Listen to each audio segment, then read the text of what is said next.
إن الحمد لله نحمده ونستعينه ونستغفره ونؤمن به ونتوكل عليه ونعوذ بالله من شرور أنفسنا ومن سيئات أعمالنا من يهده الله فلا مضل له ومن يضلل فلا هادي له وأشهد أن لا إله إلا الله وحده لا شريك له وأشهد أن محمدا عبده ورسوله أرسله بالحق بشيرا ونذيرا وداعيا إلى الله بإذنه وسراجا منيرا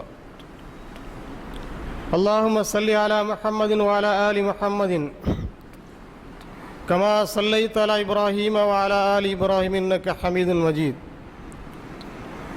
اللهم بارك على محمد وعلى آل محمد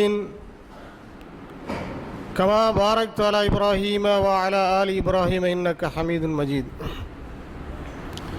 أما بعد فأعوذ بالله من الشيطان الرجيم بسم الله الرحمن الرحيم يا أيها الناس اتقوا ربكم الذي خلقكم من نفس واحدة وخلق منها زوجها وبث منهما رجالا كثيرا ونساء واتقوا الله الذي تساءلون به والأرحام إن الله كان عليكم رقيبا وقال الله عز وجل وأخذنا منكم ميثاقا غليظا وفي آية يا أيها الذين آمنوا اتقوا الله حق تقاته ولا تموتن إلا وأنتم مسلمون அன்பிற்கினிய சகோதரர்களே சகோதரிகளே, அல்லாஹ்வுடைய இல்லத்தில் அவனை தொழுவதற்காக பணிந்து வணங்குவதற்காக நாம் அனைவரும் கூடியிருக்கிறோம். நம்முடைய நல்ல எண்ணங்களையும் செயல்பாடுகளையும் ஏற்றுக்கொண்டு அதற்கு நிறைந்த நன்மைகளை வல்ல அல்லாஹ் நம் அனைவருக்கும் வாரி தருவாராக. நம்மை படைத்து கண்காணித்து கொண்டிருக்கின்ற எல்லாம் வல்ல அல்லாஹுவை பயந்து வாழும்படி என்னையும் உங்களையும் கேட்டுக்கொண்டு இந்த ஹுத்பாவை ஆரம்பிக்கின்றேன். அன்பார்ந்த சகோதரர்களே சகோதரிகளே, இனிமையான இல்லறத்திற்கு இஸ்லாம் காட்டக்கூடிய வழிமுறைகள் என்ன, எப்படிப்பட்ட வாழ்க்கை முறையை மேற்கொண்டால் மனமுறிவை தவிர்த்து சந்தோஷமாக கணவன் மனைவி குடும்ப வாழ்க்கையை நடத்தி செல்லலாம் என்பதை பற்றிய சில முக்கியமான செய்திகளை கடந்த வாரத்தில் நாம் குர்ஆன் ஹதீஸ் ஆதாரங்களோடு தெரிந்து கொண்டோம். மேலும் அது தொடர்பான சில செய்திகளையும் நாம் தெரிந்து கொள்ள கடமைப்பட்டிருக்கிறோம். ஏனென்றால் இல்லற வாழ்க்கை என்பது மிக முக்கியமான ஒரு வாழ்க்கை. அந்த வாழ்க்கை ஒப்பந்தத்தை பற்றி அல்லாஹ் சுப்ஹானஹு வ தஆலா குர்ஆனில் குறிப்பிடுகிற பொழுது ஓ அஹதுன மின்கும் மீசாக்கன் கலீலா என்பதாக குறிப்பிடுகிறான். அந்த பெண்கள் மனைவிமார்கள் உங்களிடம் ஒரு வலுவான உறுதியான உடன்படிக்கை வாங்கியிருக்கிறார்கள் என்று அந்த இல்லற வாழ்க்கையை பற்றி, அந்த திருமண ஒப்பந்தத்தை பற்றி அல்லாஹ் சுப்ஹானஹு வ தஆலா சிறப்பித்து கூறுகிறான். எனவே அந்த இல்லற வாழ்க்கை என்பது, குடும்ப வாழ்க்கை என்பது பாதுகாக்கப்பட வேண்டும். ஏனென்றால் ஒரு சமூகத்தினுடைய கட்டமைப்பு என்பது குடும்ப வாழ்க்கையிலிருந்து தான் ஆரம்பமாகிறது. பல குடும்பங்கள் இணைந்ததுதான் ஒரு சமூகம் என்பது. ஒரு சமுதாயம், ஒரு சமூக அமைப்பு எப்படி செயல்படுகிறது, அது சீராக செயல்படுகிறதா அல்லது குழப்பமான முறையில் செயல்படுகிறதா என்பதையெல்லாம் எவ்வாறு முடிவு செய்வது என்று சொன்னால், அதனுடைய அங்கத்தினர்களாக இருக்கக்கூடிய குடும்பங்கள் இருக்கின்றனவே, அந்த குடும்பங்களை வைத்துத்தான் முடிவு செய்ய முடியும். எனவே ஒரு சமுதாயத்தினுடைய உயர்வு தாழ்வுக்கு ஒவ்வொருவருடைய இல்லற வாழ்க்கை, குடும்ப வாழ்க்கை என்பது முக்கியமான ஒரு காரணமாக இருந்து கொண்டிருக்கிறது. எனவே அந்த இல்லற வாழ்க்கையை இனிமையாக நடத்தி செல்வதற்கு ஏற்ற வழிமுறைகள் என்ன, அதை பற்றி குர்ஆனும் சுன்னாவும் என்ன அறிவுரைகளை, என்ன உபதேசங்களை நமக்கு வழங்குகிறது என்பதை குறித்து நாம் அதிகமாக தெரிந்து கொள்ள கடமைப்பட்டிருக்கிறோம்.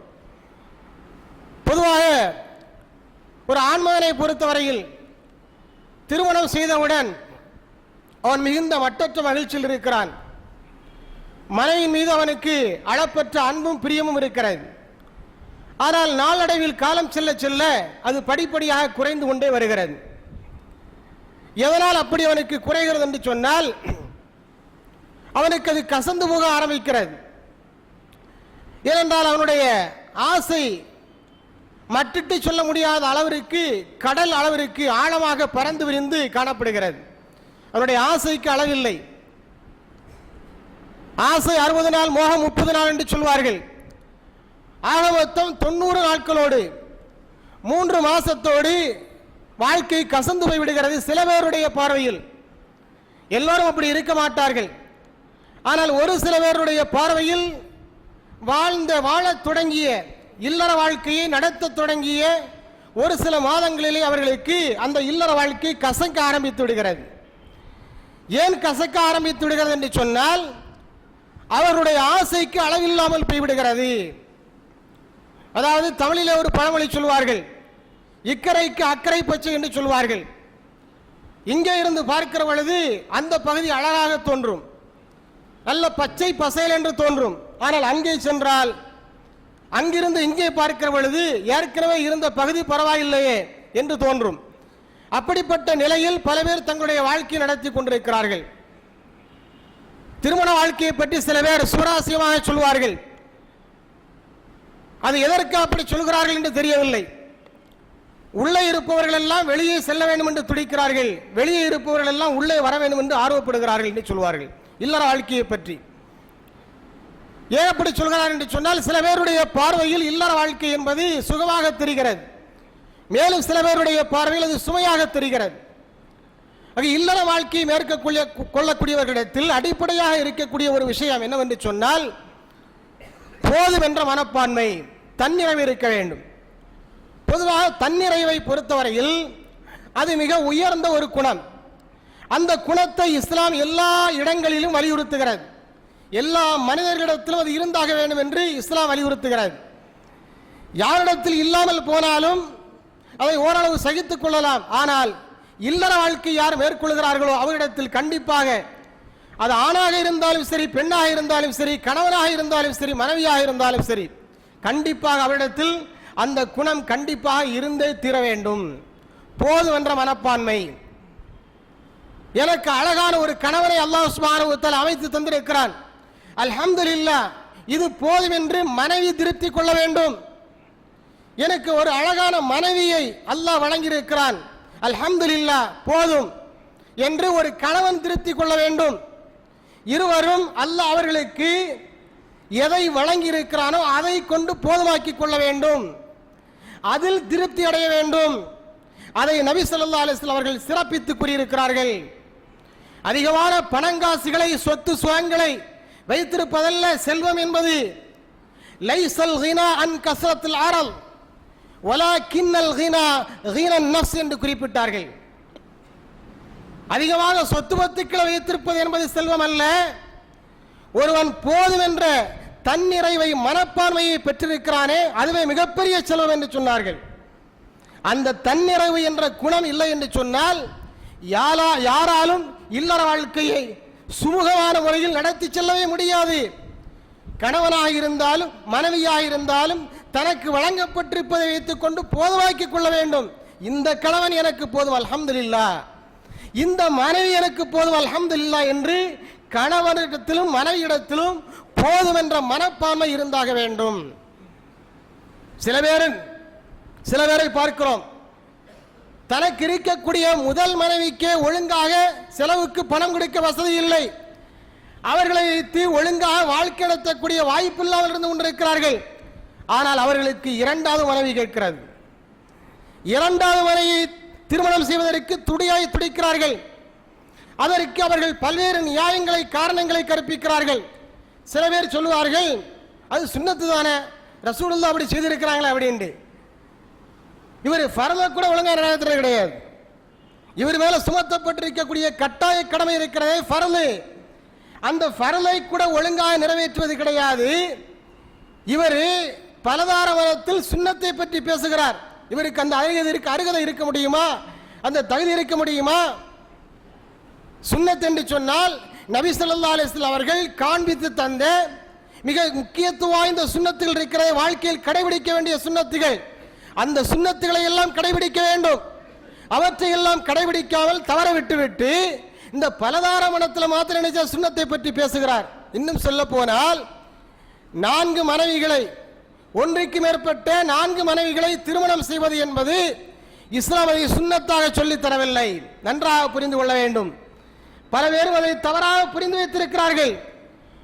4 மனைவியர்களை, ஒன்றுக்கு மேற்பட்டவர்களை திருமணம் செய்வதை சுன்னத்தாக அல்லாஹ் ரசூலும் சிறப்பித்துக்குரிய ஒரு செயலை போல காட்டிக் கொண்டிருக்கிறார்கள்.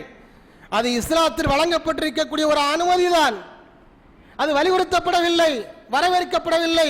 இதற்கு குர்ஆனை சாட்சியாக இருந்து கொண்டிருக்கிறது. அல்லாஹ் சுப்ஹானஹு வ தஆலா பலதாரம் மனம் முடிப்பதற்கு அனுமதி வழங்கி இருக்கிறான். ஆனால் அதற்கு அல்லாஹ் வைத்திருக்கக்கூடிய நிபந்தனை இருக்கிறது. அந்த நிபந்தனை மிக கடுமையான நிபந்தனை. வலன் தஸ்ததீஉ அன் தஅதிலு பைனன் நிஸா என்பதாக அல்லாஹ் சுப்ஹானஹு வ தஆலா சொல்லி காண்பிக்கிறான். வலன் தஸ்ததீஉ அன் தஅதிலு பைனன் நிஸாஇ வலவ் ஹரஸ்தும். நீங்கள் ஆசைப்பட்டால் கூட, நீங்கள் மனம் வைத்தால் கூட, ஒன்றுக்கு மேற்பட்ட மனைவிமார்களிடத்தில் அவர்களுக்கு மத்தியில் உங்களால் நேர்மையாக நடக்க முடியாது என்பதாக அல்லாஹ் சுப்ஹானஹு வ தஆலா சொல்லி காண்பிக்கிறார். நேர்மையை பின்பற்ற வேண்டும். 2 மனைவிமார்கள் இருந்தால் அல்லது 4 மனைவிமார்கள் இருந்தால் அவர்கள் அத்தனை பேரையும் சமமான முறையில் நடத்த வேண்டும். நேர்மையான நியாயமான முறையில் நடத்த வேண்டும். அந்த அளவிற்கு நாம் பக்குவம் பெற்றிருக்கிறோமா? அந்த அளவிற்கு நம்மிடத்தில் தக்வா, இறையச்ச உணர்வு இருக்கிறதா? நிச்சயமாக கிடையாது. அந்த அளவிற்கு நாம் இறையச்ச உணர்வை பெற்றுவிடவில்லை. நேர்மையாக நடக்க முடியாது என்று அல்லாஹ் சுப்ஹானஹு வ தஆலா சொல்லி காண்பிக்கிறான். நீங்கள் ஆசைப்பட்டால் கூட அது சாத்தியமில்லை. அப்படி இருக்கிற பொழுது முதல் மனைவியை வைத்து சந்தோஷமாக வாழ்க்கை நடத்துவதற்குத்தான் முயற்சிக்க வேண்டுமே ஒழிய இரண்டாவது இன்னொரு மனைவியை திருமணம் செய்வதற்கு ஆசைப்படக்கூடாது என்பதைத்தான் அல்லாஹ்வுடைய இந்த வசனம் நமக்கு சுட்டி காண்பிக்கிறது. தவிர்க்க முடியாத நிர்பந்தங்களின் காரணமாக இந்த நிபந்தனைகளுக்கு உட்பட்டு ஒருத்திய வேலைக்கார மாதிரி இன்னொருத்திய மனைவியாக இந்த மாதிரி எல்லாம் வித்தியாசப்படுத்தாம இருவரையும் சமமாக நடத்துவேன் என்ற உறுதிமொழி அவனிடத்தில் இருக்குமானால், அந்த நம்பிக்கை அவனுக்கு இருக்குமானால், அந்த நிபந்தனையின் அடிப்படையில் மட்டும்தான் அவனுக்கு அனுமதி வழங்கப்பட்டிருக்கிறது. அதற்கு கூட மனிதனால் முடியாது என்று அல்லாஹ் சுப்ஹானஹு வ தஆலா சொல்லிவிட்டான். சில பேர் சொல்லுவார்கள், அவர்கள் இரண்டாவது திருமணம் செய்வதற்கு பல பேரும் பல நியாயங்களை சொல்கிறார்கள். சில பேர் சொல்கிறார்கள், ஒரு பெண்ணுக்கு வாழ்க்கை கொடுக்கிறது தப்பா? அவள் அபலை பெண்ணாக இருக்கிறார், அவளை ஆதரிக்கிறதுக்கு யாருமே கிடையாது, பாதிக்கப்பட்டிருக்கிறார், சோத்துக்கு வழி இல்லாமல் இருக்கிறார், அவளுக்கு வாழ்க்கை கொடுக்கிறது தப்பா என்று பேசுவார்கள். வாழ்க்கை கொடுக்கிறதுல தப்பு கிடையாது. ஆனால் இரண்டாவது பெண்ணை, இரண்டாவது மனைவியை நான் அவளுக்கு வாழ்க்கை கொடுக்க போறேன் என்று திருமணம் செய்வதன் மூலமாக முதல் மனைவியினுடைய வாழ்க்கை தொலைந்து போய்விடும் என்பதை மறந்துவிடக் கூடாது. முதல் மனைவியினுடைய வாழ்க்கை தொலைந்து போய்விடும். நம்முடைய ஊர் கலாச்சாரத்தை பொறுத்தவரையில், நம்முடைய பிராந்திய கலாச்சாரத்தை பொறுத்தவரையில் எந்த மனைவியும் எந்த பெண்ணும் தன்னுடைய கணவனை இன்னொருத்திக்கு பங்கு போட்டு கொடுப்பதற்கு விரும்பவே மாட்டாள். மேலை நாடுகள், அதாவது அரபு நாடுகளில் அது நடக்கலாம். அது கலாச்சாரத்தோடு ஊறி போன ஒரு விஷயம். அதை யாரும் குற்றமாக கருத மாட்டார்கள். அதனால் அது சர்வ சாதாரணமான ஒரு நிகழ்வாக அங்கே நடந்தேறிக் கொண்டிருக்கிறது.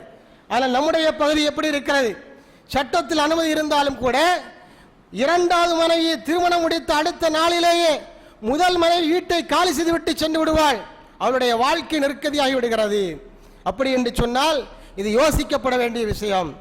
எனவே இல்லற வாழ்க்கையை இனிமையான முறையில் நடத்தி செல்ல வேண்டும் என்று சொன்னால் கணவனாக இருக்கக்கூடியவன் அல்லது மனைவியாக இருக்கக்கூடியவள் யாராக இருந்தாலும் போதும் என்ற மனப்பான்மையோடு செயல்பட வேண்டும். அல்லாஹ்வுடைய தூதர் எதை சிறப்பித்து வலியுறுத்தி சொன்னார்களோ அந்த போதும் என்ற மனப்பான்மை, தன்னிறைவு, அதுதான் மிகப்பெரிய செல்வம் என்று சொன்னார்களே, அந்த செல்வத்தை தான் உயர்ந்த செல்வமாக கணவனும் மனைவியும் கருதி செயல்பட வேண்டும் என்பதைத்தான் இது நமக்கு உணர்த்துகிறது. இந்த அடிப்படையில் செயல்படுகிற பொழுது அவர்கள் மேற்கொள்ளக்கூடிய அந்த இல்லற வாழ்க்கை இனிமையாக செல்லும் என்பதில் சந்தேகம் கிடையாது. அடுத்ததாக ஒரு பெரிய வியாதி இருக்குங்க. அதாவது இல்லற வாழ்க்கையை கெடுத்து குட்டிச்சுவராக்கக்கூடிய, நாசமாக்கக்கூடிய மிகப்பெரிய ஒரு வியாதி இருக்கும் என்று சொன்னால் அதுதான் சந்தேக வியாதி. இன்றைக்கு பத்திரிகைகளை பார்க்கிறோம்.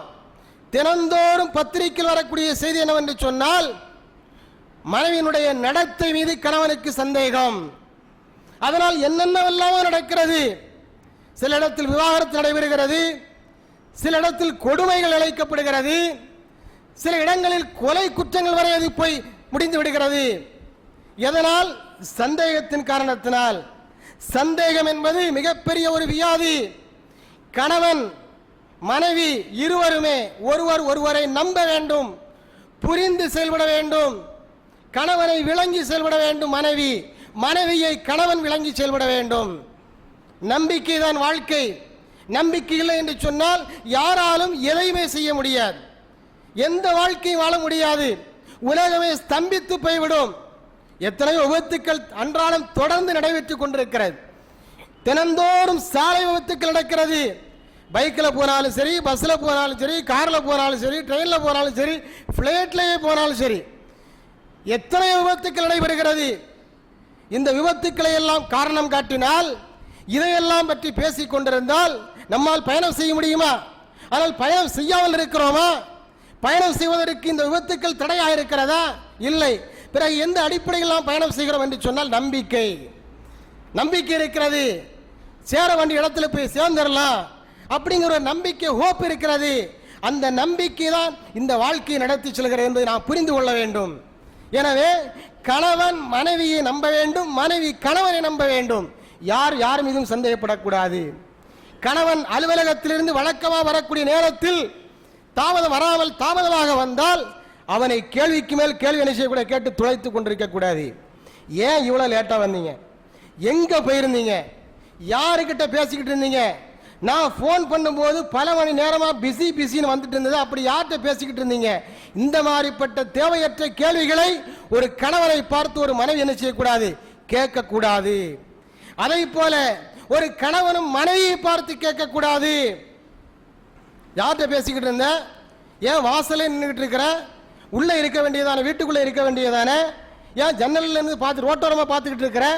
யார்கிட்ட பேசிக்கிட்டு இருந்த இவ்வளவு நேரமாட்டு என்று கணவனும் மனைவியை பற்றி என்ன செய்யக்கூடாது? இந்த மாதிரிப்பட்ட கேள்விகளை கேட்கக்கூடாது. கணவன் மனைவி மீதோ அல்லது மனைவி கணவன் மீதோ சந்தேகப்படக்கூடாது. சந்தேகப்படுவதற்கு, குற்றங்களை துருவி ஆராய்ச்சி செய்வதற்கு பொதுவாக மார்க்கத்தில் தடை செய்யப்பட்டிருக்கிறது. குறிப்பாக இல்லற வாழ்க்கையை மேற்கொள்ளக்கூடியவர்களிடத்தில் இந்த பண்பு அறவே வரக்கூடாது. இது களையெடுக்கப்பட வேண்டிய ஒரு மாபெரிய மோசமான பண்பாக இருந்து கொண்டிருக்கிறது என்பதை அனைவரும் புரிந்து கொள்ள வேண்டும். அல்லாஹ் சுப்ஹானஹு வ தஆலா சொல்வதை பாருங்கள். யா அய்யுஹல்லதீன ஆமனு இஜ்தனிபு கஸீரம் மினல் ظன்னி இன்ன பஅலல் ظன்னி இஸ்முன் வலா தஜஸ்ஸசு. அல்லாஹ்வுடைய அறிவுரை இது. ஒட்டுமொத்த இஸ்லாமிய சமுதாயத்திற்கும் அல்லாஹ் சொல்லக்கூடிய மிக முக்கியமான ஒரு அறிவுரை இது. ஈமான் கொண்டவர்களே, பெரும்பாலும் சந்தேகப்படுவதை நீங்கள் தவிர்த்துக் கொள்ளுங்கள். சந்தேகப்படாதீர்கள். யாரும் யாரை பற்றியும் சந்தேகப்படாதீர்கள். இன்ன கஸீரல் ظன்னி இன்ன பஅலல் ظன்னி இஸ்முன். அநேக சந்தேகங்கள் தவறில் போய் முடிகிறது. எவ்வளவு அருமையா சொல்ற பாருங்க அல்லாஹ். நீங்கள் ஒருவரை பற்றி சந்தேகம் கொண்டால் அது தவறில் போய் முடியும், குற்றத்தில் போய் முடியும், வேண்டாத வேலையை செய்ய வைக்கும், ஒருத்தரை பற்றிய தவறான அபிப்பிராயத்தினுடைய மனசில் அது ஏற்படுத்தும், பிறகு பாவத்தில் போய் முடியும். எனவே யாரும் யாரையும் பற்றி சந்தேகப்படாதீர்கள். அதோடு அல்லாஹ் நிறுத்தலைங்க, தொடர்ந்து சொல்றா பாருங்க. வலா தஜஸ்ஸசு. குற்றங்களை துருவி ஆராய்ச்சி செய்யாதீர்கள். இப்படி மனைவிக்கு தெரியாமலேயே வீட்டை விட்டு வெளியே போற மாதிரி போயிட்டு அந்த தெருவிலே சுத்தி வர்றது, அந்த தெருவிலே சுத்தி வர்றது, அல்லது வேறு யார் மூலமாவது ஏற்பாடு செய்த ஆளை செட்டப் பண்ணி அங்க யார் போறா யார் வர்றா அப்படின்னு செய்யறது, ஏற்பாடு பண்ணி கவனிக்கிறது, உளவு பார்ப்பது. இப்படி கணவன் தன்னை உளவு பார்க்கிறான், வேவு பார்க்கிறான் என்று மனைவிக்கு தெரிய வந்தால் அதற்கு பிறகு அந்த வாழ்க்கையை நரகமாகிவிடும். அவனோடு அதற்கு பிறகு வாழ்க்கையை தொடர்வதற்கு நடத்துவதற்குள் தயாராகுவாளா? நிச்சயமா தயாராக மாட்டாள். எனவே யாரும் யார் மீதும் சந்தேகப்படக்கூடாது. குற்றங்களை துருவி ஆராயக்கூடாது. அது மார்க்கத்தில் தடை செய்யப்பட்டிருக்கிறது. நபி ஸல்லல்லாஹு அலைஹி வஸல்லம் இடத்துல ஒருவர் வந்து ஒரு புகார் செய்கிறார், யார் ரசூலுல்லாஹ், ஒருத்தரை பாருங்க மது நிறைய அருந்திட்டு போறார், நல்லா குடிச்சிட்டு போறாரு. எந்த அளவுக்குன்னு சொன்னா அவருடைய தாடியெல்லாம் மதுவா சொட்டிக்கிட்டே இருக்கு அப்படின்ட்டு ரசூலுல்லாஹ் அவரை எச்சரித்து அனுப்பி வைத்தார்கள். உன் வேலையை பார்த்துட்டு போனேன்னு எச்சரித்து அனுப்பி வைத்தார்கள். அவர் செய்வது தவறாக அவனுக்கு தெரிந்தால், குற்றவனை தெரிந்தால் நீ அவரிடத்தில் போய் கண்டித்திருக்க வேண்டும். அதையா இங்கே எடுத்துட்டு வர்ற? அப்ப நீ உளவு பார்க்கிறான்னு அர்த்தம், வேவு பார்க்கிறான்னு அர்த்தம். இந்த மாதிரி உளவறிவது, குற்றங்களை துருவி துருவி ஆராய்ச்சி செய்வது, இதுவெல்லாம் தனி நபர்களுக்கு தடை செய்யப்பட்டிருக்கிறது மார்க்கத்தில். அது இல்லற வாழ்க்கையை மேற்கொள்ளக்கூடிய கணவன் மனைவிக்கும் பொருந்தும். பெரும்பாலான மன முறிவுகள், பெரும்பாலான இல்லற வாழ்க்கையில் ஏற்படக்கூடிய குளறுபடிகளுக்கு அடிப்படை காரணமாக இருப்பது எதென்று பார்த்தால் உங்கள் அனைவருக்குமே தெரிந்த உண்மைதான் இது. இந்த சந்தேகம்தான், இந்த சந்தேகம்தான் அத்தனை குளறுபடிகளுக்கும் காரணமாக இருக்கிறது. எனவே உள்ளத்திலிருந்து இந்த வியாதியை முதலில் துடை தெரிய வேண்டும். அதற்கு இருவரும் முன்வர வேண்டும், தயாராக வேண்டும். அடுத்ததாக வீண் பழி சுமத்தக்கூடாது, அவதூறு சொல்லக்கூடாது. ஒரு கணவனுக்கு தன்னுடைய மனைவியின் மீது சலிப்பு தட்டுகிற பொழுது, வெறுப்பு ஏற்படுகிற பொழுது, வாழ்க்கை கசந்து போகிற பொழுது அவன் என்ன செய்கிறான் என்று சொன்னால் அவளை கலட்டி விடுவதற்கு என்ன வழி என்பதை குறித்து யோசிக்கிறான். அதற்கு அவன் எடுக்கக்கூடிய மிகப்பெரிய ஆயுதம் என்னவென்று சொன்னால் வீண் பழி சுமத்துவது, அவதூறு சுமத்துவது, அவள் ஒழுக்க கேடானவள் என்ற புகாரை பரப்ப விடுவது, என்ற செய்தியை பரப்பி விடுவது. இந்த மாதிரிப்பட்ட செயல் இருக்கு பாருங்க, இது இஸ்லாத்தில் மிக மிக மிக மட்டமான ஒரு செயலாக, ஒரு அருவருக்கத்தக்க செயலாக, ஒரு தண்டனைக்குரிய கிரிமினல் குற்றமாக கருதப்படுகிறது. கொலை குற்றம், திருடுவது, விபச்சாரம் செய்வது, இவைகளெல்லாம் எவ்வாறு தண்டனைகளுக்குரிய கிரிமினல் குற்றங்களாக இஸ்லாமிய பார்வையில் பார்க்கப்படுகின்றனவோ அதை போல ஒரு அப்பாவி பெண் மீது, ஒரு முஸ்லிமான ஒரு அப்பாவி பெண் மீது வீண் பழி சுமத்துவது, அவதூறு சுமத்துவது என்பது இஸ்லாத்தினுடைய பார்வையில் கிரிமினல் குற்றமாக, தண்டனைக்குரிய குற்றமாக கருதப்படுகிறது. இவன் தன்னுடைய மனைவியின் மீது அவதூறுதான் சுமத்தி இருக்கிறான் என்பது நிரூபிக்கப்படும் பட்சத்தில் அவனுக்கு இஸ்லாமிய சட்டத்தின் கீழ் 80 கசையடிகள் வழங்கப்படும். இது குர்ஆனுடைய கூற்று இது. எனவே மனைவி பிடிக்கவில்லை என்று சொன்னால் எனக்கு பிடிக்கவில்லை என்ற காரணத்தை தான் சொல்ல வேண்டுமே ஒழிய அவளை எப்படியாவது கலட்டிவிட வேண்டும் என்பதற்காக அவள் மீது வீண்பழி சுமத்துவது கூடாது. ஆனால் ஒரு பெண்ணை பொறுத்தவரையில் அவள் சீக்கிரமாக ஒரு கணவன் மீது வீண்பழி சுமத்தி விட மாட்டாள். ஏனென்றால் அதனால் பாதிக்கப்பட போவது அவளுடைய வாழ்க்கை தான். ஆனால் ஒரு கணவனை பொறுத்தவரையில் அவனுக்கு மனைவி பிடிக்கவில்லை என்று சொன்னால் சீக்கிரமாக வீண்பழி சுமத்துவதற்குரிய எல்லா விதமான வாய்ப்புகளும் இருக்கிறது. அதனால் தான் அல்லாஹ் சுப்ஹானஹு வ தஆலா குர்ஆனில் இதை பற்றி சொல்லும்போது அப்பாவி பெண்கள் மீது யார் வீண்பழி சுமத்துகிறார்களோ என்று தான் சொல்கிறான். அப்பாவி ஆண்கள் மீது யார் வீண்பழி சுமத்துகிறார்கள் என்று அல்லாஹ் என்ன சொல்ல குறிப்பிடவில்லை. எனவே கணவன்மார்களாக இருக்கக்கூடியவர்கள் தங்கள் மனைவி தங்களுக்கு பிடிக்கவில்லை என்று சொன்னால் அதை காரணமாக கூறி வேறு நடவடிக்கைகளை, சட்ட ரீதியான நடவடிக்கைகளை மேற்கொள்ளலாமே ஒழிய வீண்பழி சுமத்தி அவளுடைய வாழ்க்கையை முடக்கி போடுவதற்கு அவர்கள் தயாராக கூடாது, முன்வரக்கூடாது என்பதை இந்த வசனம் கடுமையாக எச்சரிக்கிறது. அல்லாஹ் சுப்ஹானஹு வ தஆலா சூரத்து நூர்ல 24வது அத்தியாயத்தில் சொல்றதை பாருங்க. இன்னல்லதீன யர்மூனல் முஹ்ஸனாத்தில் காஃபிலாத்தில் முஃமினாத்தி, மூமினான அப்பாவியாக இருக்கக்கூடிய ஒழுக்கமுள்ள நல்ல கற்புள்ள பெண்கள் மீது எவர் அவதூறு சொல்கிறார்களோ அவர்களுக்கு என்ன தண்டனை தெரியுமா? லுஇனு ஃபித் துன்யா வல் ஆখিরা வலஹும் அஸாபுன் அலீம். அல்லாஹு அக்பர். எவ்வளவு கடுமையான எச்சரிக்கை பாருங்க. அப்பாவி பெண்கள் மீது அவதூறு வீண்பழி சுமத்தக்கூடியவர்களுக்கு அல்லாஹ் கொடுக்கக்கூடிய தண்டனை, அவர்கள் உலகத்திலும் சாபத்திற்குரியவர்கள், மறுமையிலும் சாபத்திற்குரியவர்கள். லுஇனு ஃபித் துன்யா வல் ஆখিরা வலஹும் அஸாபுன் அலீம்.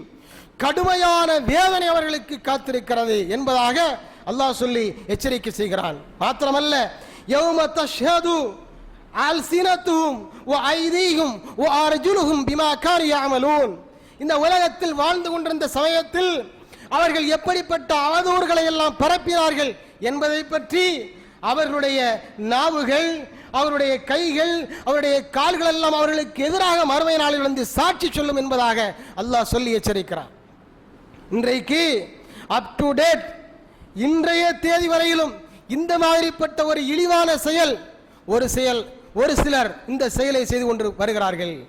தன்னுடைய மனைவி தனக்கு பிடிக்கவில்லை, அவள் மீது கசப்பு ஏற்பட்டு விட்டது என்பதற்காக அவளை எப்படியாவது கலட்டிவிட வேண்டும் என்பதற்காக இப்படிப்பட்ட வீண் பழிகளை சுமத்தக்கூடியவர்கள் நாளுக்கு நாள் அதிகரித்துக் கொண்டே வருகிறார்கள். அப்படிப்பட்டவர்கள் எல்லாம் இப்படி பேசுவதில் மிகுந்த எச்சரிக்கையோடு இருக்க வேண்டும். இது மிகப்பெரிய தண்டனைக்குரிய குற்றம் என்பதை அவர்கள் கருதி செயல்பட வேண்டும். எந்த அளவிற்கு என்று சொன்னால், ஒருவன் தன்னுடைய மனைவி நடத்தை கெட்டவள் என்று ஜமாத்தில் வந்து சொல்றதா இருந்தான்னா, அல்லது நீதிபதியிட்ட சட்டத்திற்கு முன்னாலே வந்து சொல்வதாக இருந்தால் சும்மா சொல்ல முடியாது.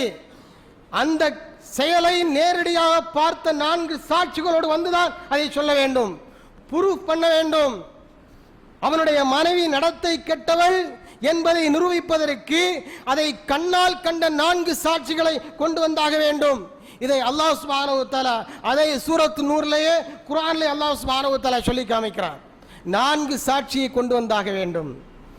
அப்படி 4 சாட்சி கிடைக்கல அப்படி சொன்னா மௌனமா இருந்திரணும், கொண்டு வரக்கூடாது. ஜமாத்தினுடைய கவனத்திற்கு கொண்டு வரக்கூடாது.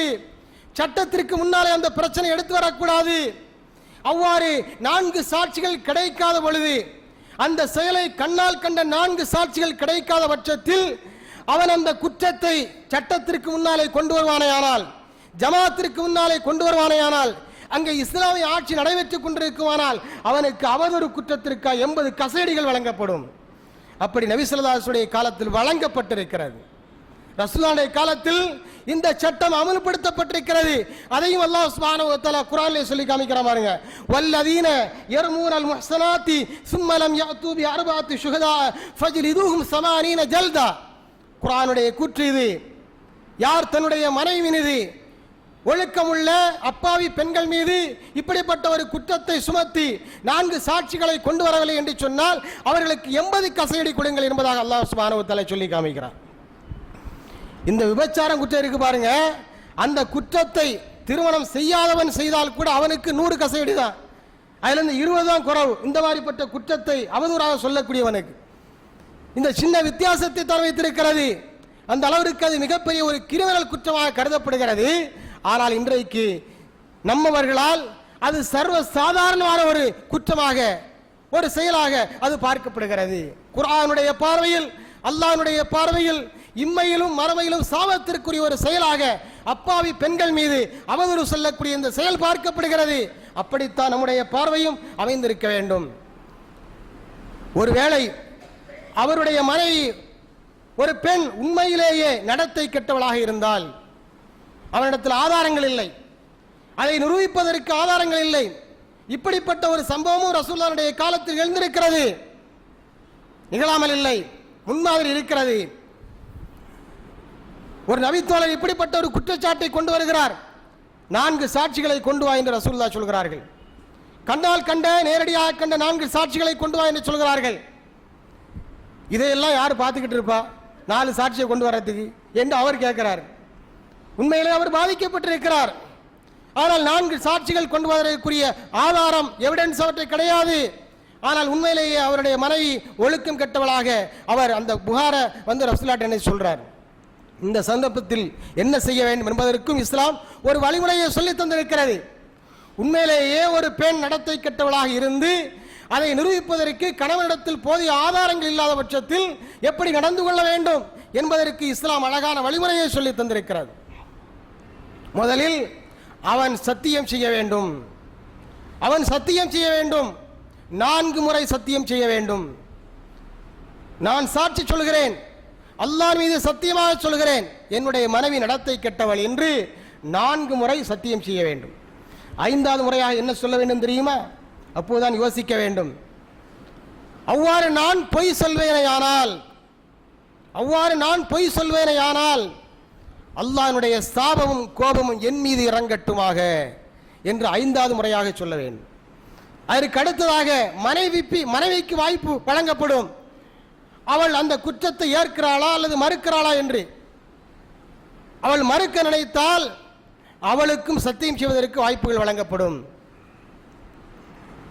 என்னுடைய கணவன் பொய் சொல்லுகிறான், அதை மறுத்தவள் சத்தியம் செய்ய வேண்டும். நான் அப்படிப்பட்ட தவறை செய்யவில்லை என்று மறுத்தவள் 4 முறை சத்தியம் செய்ய வேண்டும். 5வது முறை அவள் சொல்ல வேண்டும். ஒருவேளை என்னுடைய கணவன் சொல்வது உண்மையாக இருக்குமே ஆனால் அல்லாஹ்வுடைய சாபமும் கோபமும் என் மீது இறங்கட்டுமாக என்று அவள் சத்தியம் செய்ய வேண்டும். இதற்கு பிறகு அந்த இருவருக்கு மத்தியில் நிரந்தரமான பிரிவினை ஏற்பட்டுவிடும். பிறகு திருமணத்தை புதுப்பித்துக் கொண்டு கூட அவர்கள் கணவன் மனைவியா வாழ்க்கை நடத்த முடியாத அளவிற்கு நிரந்தர பிரிவினை, அதற்கு தலாக் பாயின் என்று சொல்வார்கள். அப்படிப்பட்ட ஒரு நிரந்தர பிரிவினை இருவருக்கு மத்தியில் ஏற்பட்டுவிடும். இப்படிப்பட்ட ஒரு நிகழ்வும் ரசூலுடைய காலத்தில் நடைபெற்றிருக்கிறது. இந்த சட்ட நுணுக்கங்கள் எல்லாம் இன்றைக்கு கவனத்தில் கொள்ளப்படுகின்றனவா? இதெல்லாம் குர்ஆனில் இருக்கிறது. அதே சூரத்து நூர், இதே மாதிரி சூரத்து நூர்ல, சூரத்து நிசால இந்த மாதிரி எத்தனையோ சட்டங்களை அல்லாஹ் சுப்ஹானஹு வ தஆலா நமக்கு சொல்லி காண்பிக்கின்றான். இல்லற வாழ்க்கையை எப்படி மேற்கொள்ள வேண்டும், அதை எப்படி வரக்கூடிய பிரச்சனைகளை எப்படி சமாளித்து செல்ல வேண்டும் என்பதை பற்றி எல்லாம் எல்லா விதமான சட்ட நுணுக்கங்கள் நமக்கு சொல்லி தரப்பட்டும் கூட அந்த சட்ட நுணுக்கங்கள் எல்லாம் யாராலும் கவனத்தில் எடுத்துக் கொள்ளப்படுவதில்லை. அந்த அளவிற்கு சர்வ சாதாரணமான போக்கு நம்முடைய சகோதரர்களுக்கு மத்தியில் காணப்படுகிறது. எனவே இதிலிருந்து நாம் தெரிந்து கொள்ளக்கூடிய மிகப்பெரிய உண்மை என்னவென்று சொன்னால், நாம் அறிந்து கொள்ள வேண்டிய பாடம் பெற வேண்டிய உண்மை என்னவென்று சொன்னால், எந்த கணவனும் தன்னுடைய மனைவி நிரபராதியான அப்பாவியான கற்புள்ள அப்பாவி பெண்ணின் மீது அவதூறு சொல்லக்கூடாது, வீண்பழி சுமத்தக்கூடாது என்பதைத்தான் இதிலிருந்து நம்மால் புரிந்து கொள்ள முடிகிறது. அடுத்ததாக மிக முக்கியமான ஒரு விஷயம் என்னவென்று சொன்னால், இல்லற வாழ்க்கையை செம்மையான முறையில் நடத்தி செல்ல வேண்டும் என்று சொன்னால் அதற்கு உறுதுணையாக இருப்பது மாமியார் மருமகள் உறவு. இது மிக முக்கியமானது. இன்றைக்கு இதுவும் மிகப்பெரிய ஒரு பிரச்சனையாக, ஒரு சவாலாக இருந்து கொண்டிருக்கிறது. பொதுவாக எந்த தாயாக இருந்தாலும் சரி, அவருடைய மகனுக்கு திருமணம் செய்து வைத்ததற்கு பிறகு அந்த தாயிடத்தில் ஒரு தாழ்வு மனப்பான்மை வருகிறது. ஏனென்று சொன்னால், அந்த மகனுடைய அன்பை பங்கு போடுவதற்கு இன்னொருவள் வந்து விட்டால், வீட்டுக்குள்ள வந்தாச்சு, இதுவரைக்கும் அந்த மகனுடைய முழுமையான அந்த பாசம், பரிவு, அன்பு, அக்கறை எல்லாமே இந்த தாய் மேல தான் இருக்குது. ஆனால் எப்போது அவனுக்கு என்று ஒரு வாழ்க்கை துணை வருகிறதோ அதற்கு பிறகு அவன் தாயிடத்திலும் அன்பு காட்ட வேண்டி இருக்கிறது. தனக்கு மனைவியா வந்தாலே அவனிடத்திலும் அன்பு காட்ட வேண்டி இருக்கிறது. ஏதாவது பொருளை வாங்கி தந்தால் கூட அதை தாய்க்கு தெரியாமல் தான் வாங்கி தர வேண்டி இருக்கிறது மனைவிக்கு. ஒருவேளை தாய்க்கு தெரிந்தால் தாய் வருத்தப்படுவாளோ என்றவன் அவன் மனசுக்குள்ள நினைக்கிறான். ஏன்னா தாய் அப்படிப்பட்டவள், தாயினுடைய உள்ளம் அப்படிப்பட்டது. அந்த அளவிற்கு அவனுக்கு அன்பு ஊட்டி, அவனுக்கு பாசத்தை ஊட்டி, அவனுக்கு செய்ய வேண்டிய எல்லா கடமைகளையும் செய்து வளர்த்திருக்கிறாள். அதனால் அப்படிப்பட்ட ஒரு தாயிடத்தில் அந்த தாயினுடைய மகனுடைய வாழ்க்கையை பங்கு போட்டுக் கொள்வதற்கு அவர் வாழ்க்கை துணை வருகிற பொழுது சில பல காயங்கள் இருக்கத்தான் செய்யும், ஏற்படத்தான் செய்யும். இது இயல்பு. அது சின்ன சின்ன விஷயங்களை கூட அவர்கள் பெரிதுபடுத்தக்கூடும். ஆனால் அந்த நேரத்தில் மருமகள் புத்திசாலித்தனமாக அதை நிதானமான முறையில் சமாளித்து செல்ல கடமைப்பட்டிருக்கிறாள். அந்த தாயின் மீது எரிந்து விடக்கூடாது. மாமியாரை தன்னுடைய சொந்த தாயை போல மதிக்க வேண்டும். வீட்டுக்கு வரக்கூடிய ஒவ்வொரு மருமகளும் தன்னுடைய மாமியாரை மாமியாராக பார்க்கக்கூடாது, தன்னுடைய தாயை போல மதிக்க வேண்டும். ஏனென்றால் இனி இந்த வீட்டில் தான் அவள் வாழ்ந்தாக வேண்டி இருக்கிறது, கணவனுக்கு கூடவே வாழ்ந்தாக வேண்டி இருக்கிறது. தாயை பகைத்துவிட்டு, மாமியாரை பகைத்துவிட்டு கணவனோடு வாழ்க்கை நடத்துவது என்பது சாதாரண விஷயம் அல்ல. எனவே அவளுக்கு என்று ஒரு பொறுப்பு இருக்கிறது. அந்த பொறுப்பை உணர்ந்து செயல்பட வேண்டும். அதை நபி ஸல்லல்லாஹு அலைஹி வஸல்லம் சொல்லி காண்பிக்கிறார்கள். உங்களில் அனைவரும் பொறுப்புள்ளவர்கள், அவர்களுடைய பொறுப்புகள் என்ன என்பதை அறிந்து கொண்டு அதை முறையாக நிறைவேற்ற வேண்டும், அந்த பொறுப்புகளை முறையாக செலுத்த வேண்டும் என்று நபி ஸல்லல்லாஹு அலைஹி சொல்லி இருக்கிறார்கள். அந்த வரிசையிலே சொல்கிறார்கள், வல் மர்அத்து ராஇயத்துன் ஃபீ பைத்தி ஸௌஜிஹா வ மஸ்ஊலத்துன் அன் ராஇயத்திஹா என்று சொல்கிறார்கள். ஒரு பெண்ணை பொறுத்தவரையில் அவளுடைய கணவனுடைய வீட்டில் அவள் பொறுப்புள்ளவள். அவளுடைய அந்த பொறுப்பை குறித்து அவள் மறுமை நாளில் விசாரிக்கப்படுவாள் என்று நபி ஸல்லல்லாஹு அலைஹி வஸல்லம் அவர்கள் ஒரு மருமகளுக்குரிய பொறுப்பு என்ன என்பதை பற்றி சொல்லித் தருகிறார்கள். அவளுக்கு ஆற்ற வேண்டிய கடமைகள் என்ன? ஒரு பெண் தன்னுடைய தாய்க்கு, தன்னை பெற்றெடுத்த தாய்க்கு எந்த மாதிரியான கடமைகளை எல்லாம் ஆற்றுவாளோ அந்த மாதிரியான கடமைகளை எல்லாம், அந்த மாதிரியான பணிவிடைகளை எல்லாம் ஒரு மாமியாரை மாமியாராக பார்க்காமல் தாயாக மதித்து செய்கிற பட்சத்தில் நிச்சயமாக அந்த மானிடத்தில் அந்த மருமகளுக்கு என்று ஒரு தனி இடம் வரும் என்பதில் சந்தேகமே கிடையாது. இதை புரிந்து கொள்ள வேண்டும். இந்த யதார்த்தத்தை புரியாத காரணத்தினால்தான் ரெண்டு பேருக்கு மிஸ் அண்டர்ஸ்டாண்டிங் வருகிறது, தவறான புரிந்துணர்வு வருகிறது. அதனால் தாய் மகனை தன் பக்கம் இழுக்க பார்க்கிறா, அந்த மருமகன் என்ன செய்கிறா, மகனை தன் பக்கம் இழுக்க பார்க்கிறா. அதனால சண்டை, மோதல் வெடிக்கிறது. எனவே இருவரும் ஒருவரை ஒருவர் அனுசரித்து செல்ல வேண்டும், புரிந்து நடந்து கொள்ள வேண்டும் என்பதையும் கவனத்தில் கொள்ள வேண்டும். இரண்டாவதாக, அந்த மருமகளை பொறுத்தவரையில் அவளுக்கு அனுபவம் இருக்காது, முதிர்ச்சி இருக்காது, சரியான பக்குவம் இருக்காது. அவசரப்பட்டு எதை பேசிடலாம், அதையெல்லாம் மருமகன் என்ன செய்யக்கூடாது, மாமியாரை கவனத்தில் எடுத்துக்கொண்டு பழிவாங்கக்கூடிய உணர்ச்சியோடு செயல்படக்கூடாது. தன்னுடைய பிள்ளைய போல பார்க்கணும். அந்த மருமகளை மருமகளா பார்க்காம மோள என்று ஒரு வார்த்தையை சொல்லி அழைத்தாலே போதுமானது. அவ வசப்பட்டுருவா, அவ்வளவுதான், விழுந்துருவா. இவ அவளை தாயா பார்க்கணும், மருமகள் மாமியார தாயா பார்க்கணும், மாமியார் மருமகளை மகளை போல பார்க்க வேண்டும். இருவரும் இந்த பார்வை இருவரிடத்தில் வந்து விடுமானால் பிரச்சனைகளுக்கெல்லாம் முடிவு கிடைத்துவிடும். சில இடத்தில் என்ன நடைபெறுகிறது, கொடுமை நடைபெறுகிறது, மருமகளுக்கு எதிரான கொடுமை நடைபெறுகிறது. மிகப்பெரிய கொடுமை என்னவென்று சொன்னால், அவளை அவளுடைய பெற்றெடுத்த சொந்த தாய் வீட்டுக்கு செல்வதற்கு அனுமதி கிடையாது, சிறைப்படுத்தி வைத்திருக்கிறார்கள். மருமகளை தங்களுடைய வீட்டில் சிறைப்படுத்தி வைத்திருக்கிறார்கள். எத்தனையோ தாய்மார்கள் கதறி கொண்டிருக்கிறார்கள், என்னுடைய மகள், நான் பெற்றெடுத்த மகள் என்னுடைய வீட்டில் வந்து ஒரு 4-5 நாள் இருப்பதற்கு அந்த வீட்டுக்காரங்க, சம்பந்த வீட்டுக்காரங்க விட மாட்டேங்கிறாங்க, அனுமதி மறுக்கிறாங்க. தவணை முறையில் தான் போய் வர வேண்டியிருக்கிறது, மாதத்திற்கு ஒரு முறை, அதுவும் ஒரே நாள்ல காலைல போயிட்டு சாயந்தரம் திரும்பிடணும். இது என்ன கண்டிஷன்? இது தாயை மகளை பிரிப்பதாகாதா? இப்படி பிரிப்பது எவ்வளவு பெரிய குற்றத்திற்குரிய செயல் தெரியுமா? ரசூலுல்லாஹி ஸல்லல்லாஹு அலைஹி வஸல்லம் அவர்கள் அனிமல்ஸ் விஷயத்தில் கூட, மிருகங்கள் விஷயத்தில் கூட இதை அனுமதிக்கவில்லை. ஒரு தாய் பறவையிடமிருந்து குஞ்சு பறவையை பிரிப்பதை கூட நபி ஸல்லல்லாஹு அலைஹி வஸல்லம் அவர்கள் தடை செய்திருக்கிறார்கள். அதை கூடாது என்று வன்மையாக தடுத்திருக்கிறார்கள். ஒரு சமயத்தில் தாய் பறவை வட்டமடித்துக் கொண்டே வருகிறது. அப்போது ரசூலுல்லாஹ் இதனுடைய குஞ்சு பறவை யார் வைத்திருக்கார் என்று கேட்கிறார்கள். கேட்டு அந்த குஞ்சு பறவையை தாயோடு விட்டுவிடுங்கள் என்று சொல்கிறார்கள். தாய் பறவையிடமிருந்து ஒரு அனிமல்ஸ் விஷயத்தில் கூட குஞ்சு பறவையை பிரித்து தனியாக கொண்டு வருவதற்கு ரசூலுல்லாஹ் அனுமதிக்கவில்லை.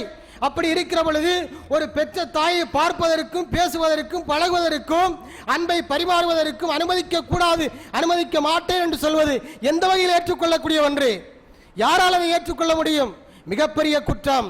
அந்த குற்றத்தை எந்த மாமியாரும் மாமனாரும் என்ன செய்யக்கூடாது, செய்யக்கூடாது. ரசூலுல்லாஹி ஸல்லல்லாஹு அலைஹி வஸல்லம் இடத்துல அன்னை ஸைனப் ரலியல்லாஹு அன்ஹா அவர்கள் வந்து கேட்கிறார்கள், யா ரசூலல்லாஹ், என்னுடைய தாய் இஸ்லாத்தை ஏற்காத ஒரு முஷ்ரிக்கான பெண்ணாக இருக்கிறார்கள், அந்த தாயை சந்திக்க வேண்டும் என்று விரும்புகிறேன், அவளோடு பழக வேண்டும் என்று விரும்புகிறேன், அவளுக்கு ஏதாவது உதவி செய்ய வேண்டும் என்று விரும்புகிறேன், அதை செய்வதற்கு மார்க்கத்தில் அனுமதி இருக்கிறதா என்று கேட்ட பொழுது ரசூலுல்லாஹி ஸல்லல்லாஹு அலைஹி வஸல்லம் அவர்கள் தாராளமாக என்று சொல்லி அனுமதித்தார்கள்.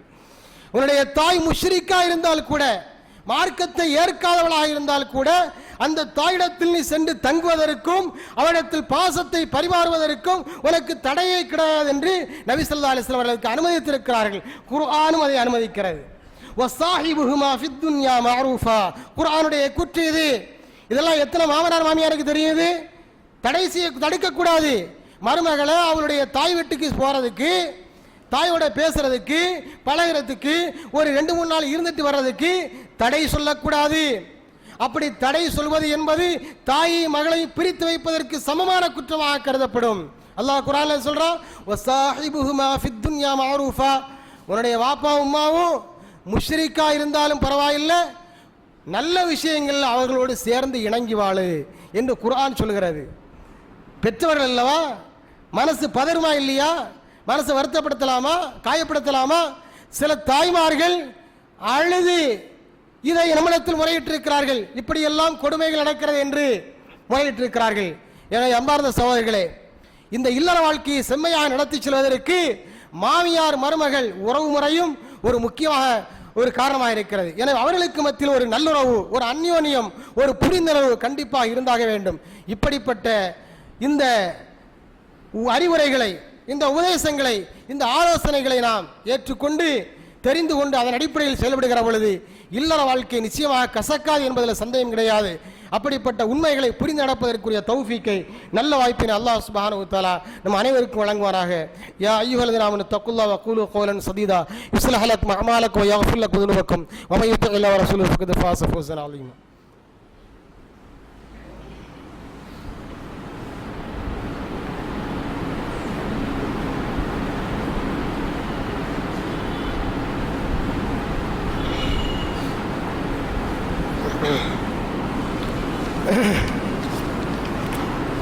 அல்ஹம்துலில்லாஹ் நஹ்மதுஹு வ நுஸல்லி அலா ரசூலில் கரீம். அம்மா பாத். அன்பிற்குரிய சகோதரர்களே, சகோதரிகளே, இல்லற வாழ்க்கையை செம்மையான முறையில், சீரான முறையில் நடத்தி செல்வதற்கு சில அடிப்படையான வழிகாட்டு நெறிமுறைகளை இஸ்லாம் நமக்கு கற்றுத்தருகிறது. அதில் முக்கியமான சில விஷயங்களை இந்த ஜும்மானுடைய முதலாவது ஹுத்பாவில் நாம் தெரிந்து கொண்டோம். முதலாவதாக, கணவனாக இருந்தாலும் சரி, மனைவியாக இருந்தாலும் சரி, அவர்களுக்குள்ளே தன்னிறைவு வேண்டும். இந்த கணவன் எனக்கு போதும், இந்த மனைவி எனக்கு போதும் என்று தன்னிறைவு வேண்டும். பேராசைப்படக்கூடாது, ஆசை அளவு கடந்து போகக்கூடாது என்பதை பார்த்தோம். அடுத்ததாக, மனைவின் மீது என்ன செய்யக்கூடாது, சந்தேகப்படக்கூடாது. அது மாதிரி கணவன் மீதும் மனைவி சந்தேகம் கொள்ளக்கூடாது. அப்பாவி பெண்கள் மீது வீண்பழி சுமத்தக்கூடாது. அதே மாதிரி மாமனார் மருமகள் உறவு என்பது நல்ல முறையில் அமைந்திருக்க வேண்டும். இந்த அடிப்படை விஷயங்களை எல்லாம் நாம் தெரிந்து கொண்டு, சென்ற ஹுத்பாவில் சில தகவல்களை நான் பரிமாறி இருக்கிறேன். அதே போல இந்த வாரத்தில் சில தகவல்கள் உங்களோடு பரிமாறப்பட்டிருக்கிறது. நம்முடைய வாழ்க்கை முறை குர்ஆன் சுன்னா அடிப்படையில் அமைகிற பொழுது, அல்லாஹ் ரசூல் காட்டி தந்த வழிமுறையின் அடிப்படையில் அமைகிற பொழுது நிச்சயமாக அதில் குழப்பங்கள் வருவதற்கு வாய்ப்பே கிடையாது. அதில் வாய்ப்பே கிடையாது. அதில் நாம் நம்ப வேண்டும். அல்லாஹ் ரசூலுடைய மார்க்கம் மிக தெளிவானது. அதில் மாசு மறுவற்றது. அதில் நாம் நம்பிக்கை கொள்ள வேண்டும். மனம் போன போக்கில் வாழக்கூடாது. மார்க்கத்துக்கு முக்கியத்துவம் கிடையாது. என் மனசு என்ன சொல்லுது அது மாதிரி தான் நான் கேட்டு நடப்பேன் அப்படின்னு சொன்னால் எந்த வாழ்க்கையும் வாழ முடியாது. வியாபாரமாக இருந்தாலும் சரிதான், பொது வாழ்க்கையாக இருந்தாலும் சரிதான், இல்லற வாழ்க்கையாக இருந்தாலும் சரிதான், எந்த வாழ்க்கையும் வாழ முடியாது. எல்லா விஷயத்திலும் மார்க்கம் தலையிடும். தலையிட்டு இப்படித்தான் இருக்கணும்னு சொல்லும். அப்படி இருக்கிறவனுக்கு பேரத்தான் முஸ்லீம். அவன் தான் இறைவனை நம்பியவன், மறுமையை நம்பியவன். அப்படிப்பட்ட நம்பிக்கைக்குரியவர்களாக இருந்தால் இந்த அறிவுரைகளின் அடிப்படையில் நம்முடைய வாழ்க்கையை நடத்துவதற்கு நாம் முன்வர வேண்டும். அதற்குரிய நல்ல வாய்ப்பினை அல்லாஹ் சுப்ஹானஹு வ தஆலா நம் அனைவருக்கும் வழங்கி அருள்வானாக. மேலும் இந்த தலாக் தொடர்பான சில செய்திகளும் உங்களோடு பரிமாற வேண்டியிருக்கிறது. எந்த சந்தர்ப்பத்தில் அந்த தலாக் என்கின்ற ஆயுதத்தை பயன்படுத்த வேண்டும், எப்போது தலாக் விட வேண்டும், அதற்குரிய வழிமுறைகள் என்ன, எப்போது திருமணம் செய்ய வேண்டும் என்பதை புரிந்து வைத்திருக்கக்கூடிய அளவிற்கு எப்போது தலாக் விட வேண்டும் என்பதை பற்றி அறிவு, விழிப்புணர்வு நம்முடைய சமுதாய மக்களிடத்தில் பெரும்பாலான இடத்தில் இல்லாமலே இருந்து கொண்டிருக்கிறது. எனவே இது பற்றிய விழிப்புணர்வை நாம் பெற வேண்டியிருக்கிறது. இன்ஷா அல்லாஹ் வரக்கூடிய வாரத்தில் அது பற்றிய கூடுதலான விவரங்களை நாம் தெரிந்து கொள்வோம். தெரிந்ததன் அடிப்படையில் செயல்படுவதற்குரிய தௌஃபீக்கை வல்ல அல்லாஹ் நம் அனைவருக்கும் வழங்குவானாக. اللهم اعز الاسلام والمسلمين واذل الشرك والكفرة المشركين فانصرنا على القوم الكافرين ولذكر الله اكبر والله يعلم ما تصنعون.